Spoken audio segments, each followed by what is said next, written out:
Hello, morning, afternoon, evening, whichever it is when you're watching, dear viewer. That's quite right, Christopher. That's quite right. It could be any time of day, anywhere in the world, including, I don't know, maybe even North Porton. Oh, that far away. That far away. Are you going to watch when you're on holiday in Greece?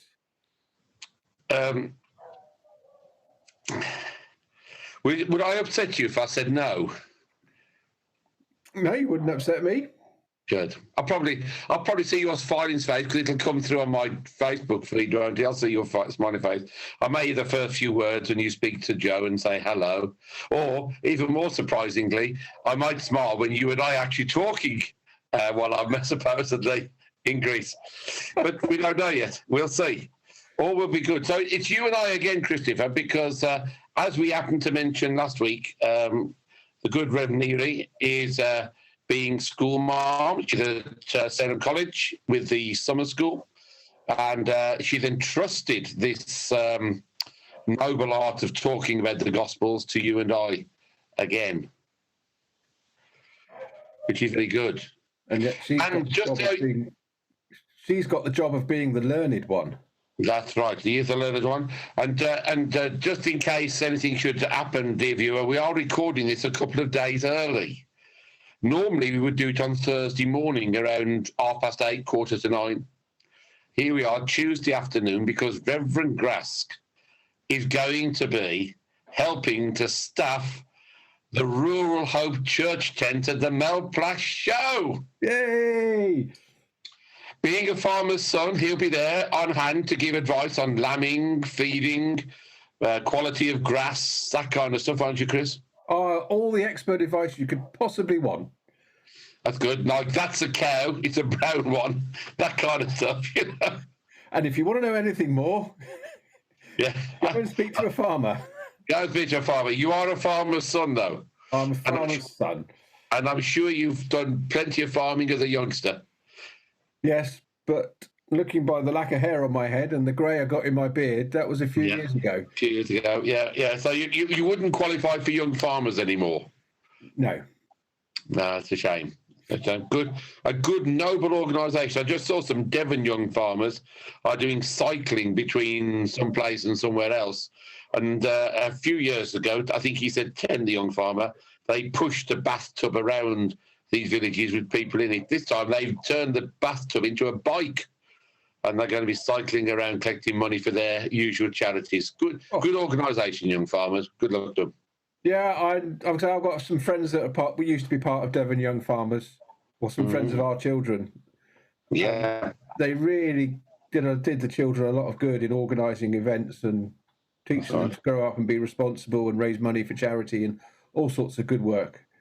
Yeah, we get that luckily here because we have some very active members of the young farmers in our parishes, particularly I think of Philip Hardwell and families like that, and the Framingtons. They do a lot of work with young farmers and encouraging them, which is great to see. It is very great to see. Good to see. So anyway, you on Thursday morning will be early at the tent, no doubt with a bacon sandwich at about 5:30 or something. Yes, or you could even visit the show and bring me a bacon sandwich. No, Chris, I couldn't possibly do that because while the rest of every clergy in this area will be at the Melplash Show, I personally will be single-handedly keeping the Church of England alive in the parishes. Oh, you're so noble. Thank you, Chris. Thank you. It's a place of honour for you, David. You know, it's a difficult job, but as you know, somebody has to do it. And I put my hand up yet again. All I can say is straight to the top of the table. Oh, that's a very good hint. Shall we take a pause at that moment?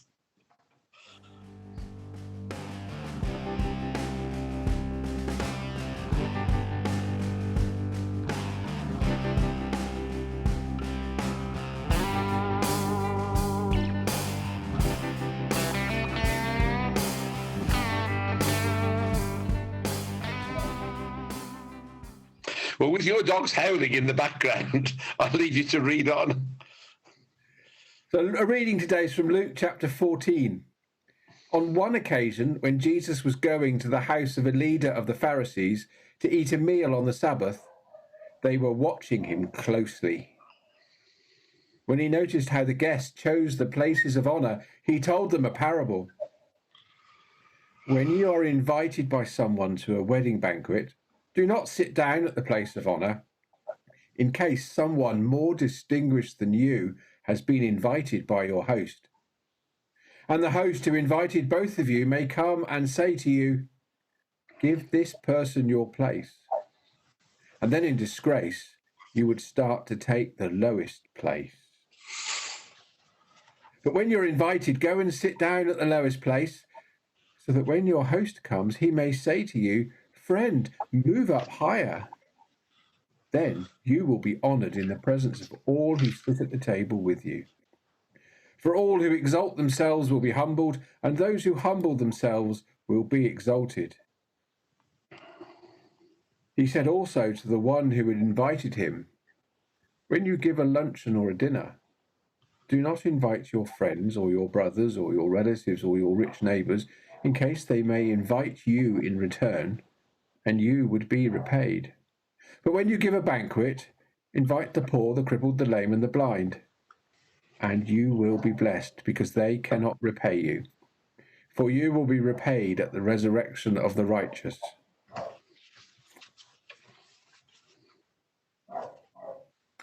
So you liked my little link into that, did you, David? I thought you did it so professionally.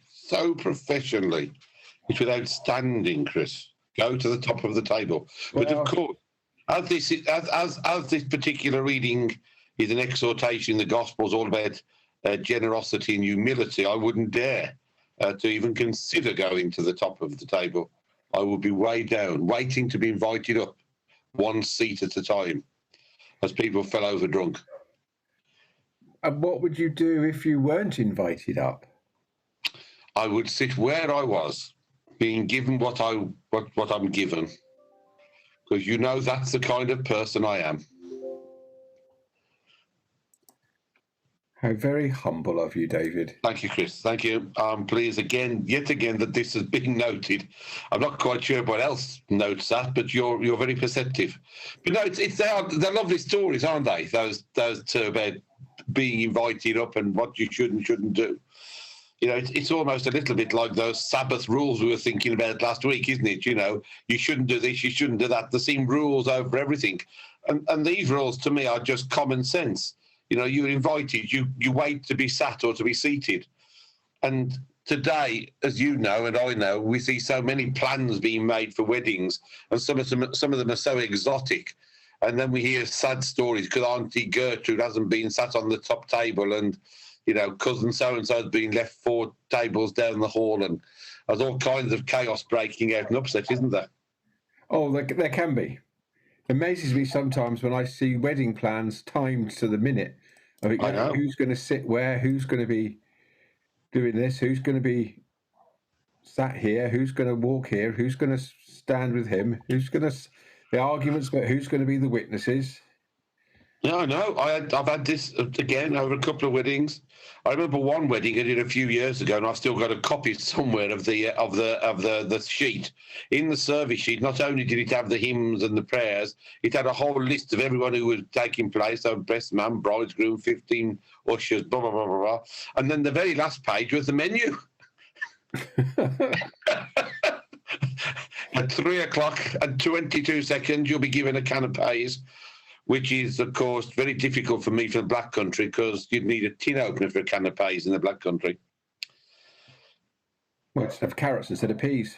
Yeah, true. That's very true. So we've kind of seen this tension in reality at banquets. So do you get to the top table of honour on the order of service? Are you at the top of the order of service as the person leading the wedding ceremony? My name actually wasn't on the sheet anywhere. That's what made me smile. So in years to come, when they want to say, who was that lovely vicar that married us? Mm-hmm. They don't know. They could look at their wedding certificate, I guess. They could. So places of honour. Places of honour, yeah. You were just mentioning beforehand about, as part of your place of honour on Bishop's Council, you need to detail all of your parishes, all of your charities that you're a member of or a trustee of. Yeah. And yet you were so important, you didn't have the time to write all the names of your important parishes down together at once. Well, first of all, Chris, I think you've gone completely over the top, if you don't mind me saying. Oh, most definitely. Suggesting that being elected by my peers, that is the greatest honour. I was elected unopposed. But to be elected by my peers to represent them on Bishop's Council is always a great honour. Thank you to all of you I know are watching this programme.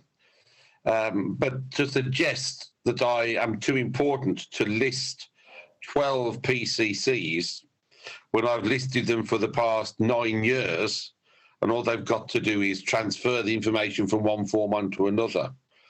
I did list all of the charities and their reasons. So, for instance, the John Gould charity of Broad Windsor for the beautification of the church. I thought it was very important to let them know. But I don't think I'm too important to fill the form in. I just think that I'm time pressured because of the 7 funerals we suddenly had coming over the last 24 hours, or 3 days at least, and another 5 weddings which came in yesterday. They're far more important than repeating myself over the names of parishes. And I think that to say member of the 12 PCCs of the Beaminster team kind of covers all, really. I was being deliberately provocative. No, Christopher, I think you were raising a point, but I just wanted to let the dear viewer know that I didn't think I was too important to fill that form in correctly.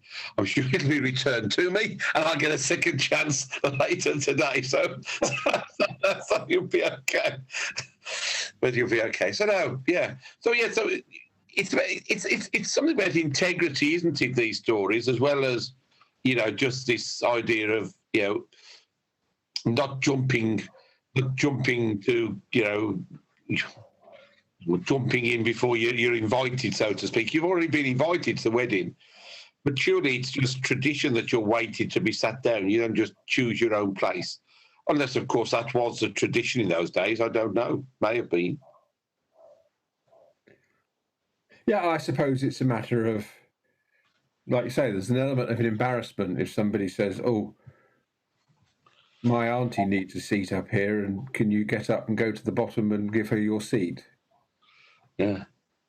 You see, having recently had a wedding for our eldest son and got another wedding for youngest son next year, the pain and the headache of thinking around the order of seating and mixing families on how to get the order right so that nobody's upset and nobody's in the wrong place, and who needs to sit at the top table, who doesn't, who's at the bottom, where does everybody sit, is actually quite a headache and a challenge, especially for wedding couples who don't want to get it wrong and don't want anybody to be upset. Yeah, I think one of the commentaries I was looking at last week for preparation for Sunday suggested that in this particular section, though, of Luke's Gospel, these stories that were being told are, Jesus is being critically watched, and it suggests that this particular scenario is being set up deliberately to try and trap Jesus. But of course, Jesus is far too wise for that, isn't he? And I can imagine him stood there watching all this going on, with who's jostling for which position and where he goes. And really, when you read that, Jesus handles this particular trap quite humorously, doesn't he? The way he tells the story and puts people in their places. He's always very good at handling traps, and he's very good at spotting traps. He is, yeah, exactly, and that's what's going on in this story that Luke is telling us. This is what Jesus did. This has all been set up to kind of catch him out. And what's the spiritual message for us? Because he does say Jesus told them a parable. Yeah. So I can't ever remember what the definition. I ought to know about. Parable is something, isn't it? We were taught at theological college. I can't remember what the exact definition of the parable was, but it is a story with a particular meaning to try and show some particular outcome. Well, Google just says a parable is a simple story used to illustrate a moral or spiritual lesson. That's right. I think what Jesus is trying to show here is that, we're all equal in God's kingdom, and none of us have a right to jostle our way or to expect to be at the business end of the meeting. But we're all equally as important, and therefore we should take our place based on that. It doesn't matter where we sit. We shouldn't be trying to fight other people to get nearer to the action. Yeah, so the spiritual lesson is, don't think of yourselves as more spiritual than you ought. Or more special than you are. Or more special than you are. And don't think you've got a special place in God's kingdom in a better way than the next person. Absolutely. And because you might be surprised, actually, at how good or bad you might possibly be. But the thought is there that we work hard to please God, we work hard to worship him, we work hard to be his humble servant and to get as close to God as we can. That's right. How that relates to other people, we don't necessarily know, because we don't know how other people's spirituality is either. Yeah. One of my favourite Christian poets, as a lot of people know, is George Herbert. I really have loved to read his works over the years, and he wrote a wonderful poem called "Love Bade Me Welcome." I don't know if you know it at all, Chris. I've heard it. It talks about God being the host and doing the inviting to the banquet. Yeah, and that we shouldn't be resentful when God sits us where he sits us, which may be nowhere near where the important stuff is going on. And in this particular poem, when the wedding guests are invited, they kind of hang back, as opposed to in the story we've heard from Jesus, the parable, where maybe they're rushing up to the to sit down. And the key for me in that poem is that God knows what he's doing, even if we sometimes wonder how or why, and he doesn't. So if you get a chance to look that poem up by George Herbert, "Love Bade Me Welcome," do, because it ends in this way, and I'll share it with you because I think it's a beautiful ending. It goes, "And know you not, says love, who bore the blame, my dear, then I will serve. You must sit down, says love, and taste my meat. So I did sit and eat."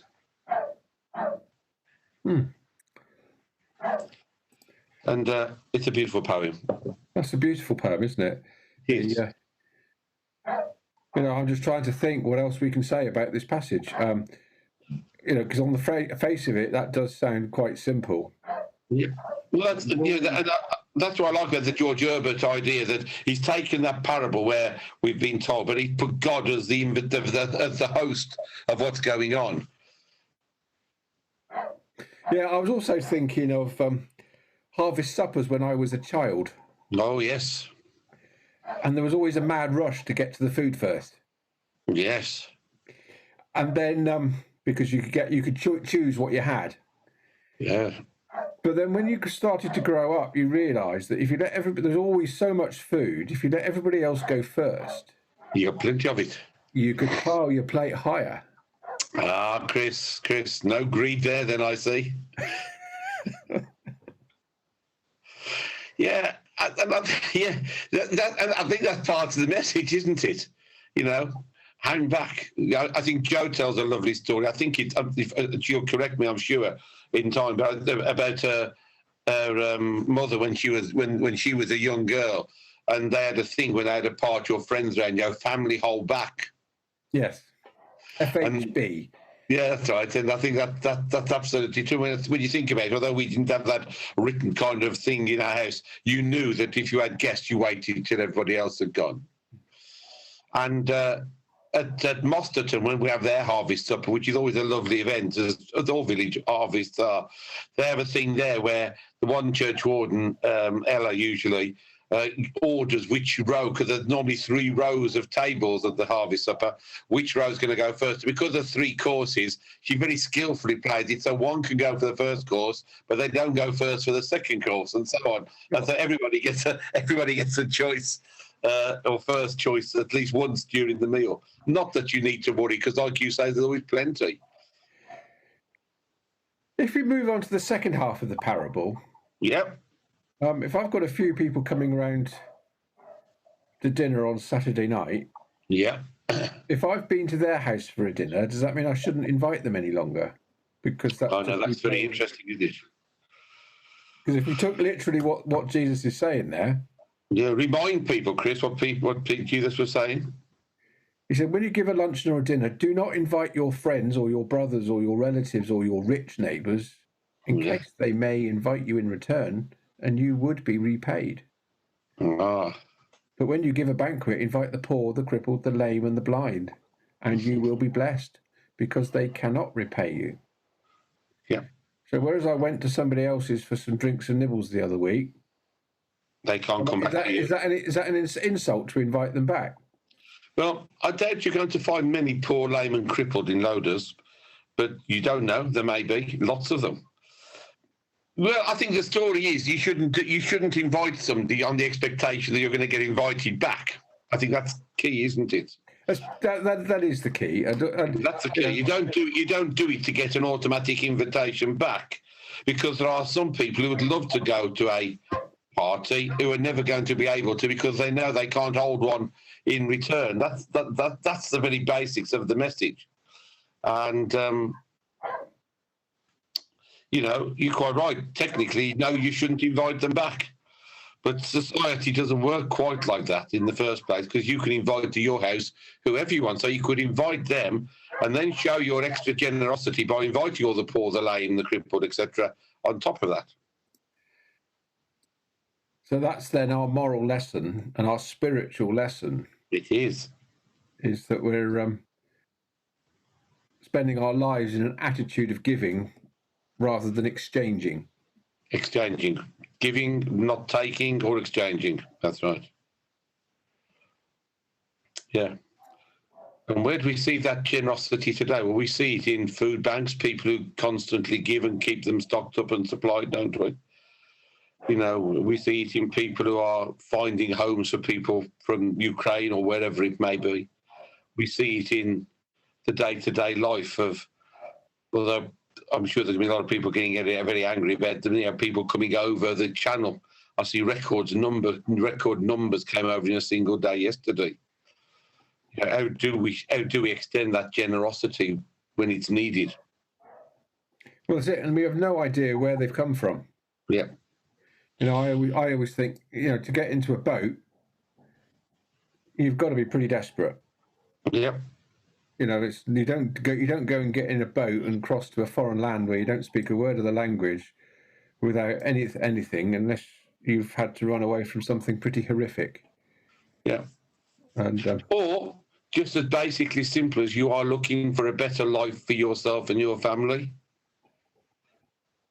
than the one you've got already. Does it matter? If you're so desperate to get to somewhere because you believe that they can give you something that you're unable to have, which is a better life for you and your family, then, as you say, I certainly wouldn't be getting in a boat to cross the channel any day, not in the condition that they're in. No, that's it. And you're not going to do it if you're already reasonably comfortable. No. Life gets pretty desperate at times. So generosity, being welcome, love bade welcome was the name of the poem.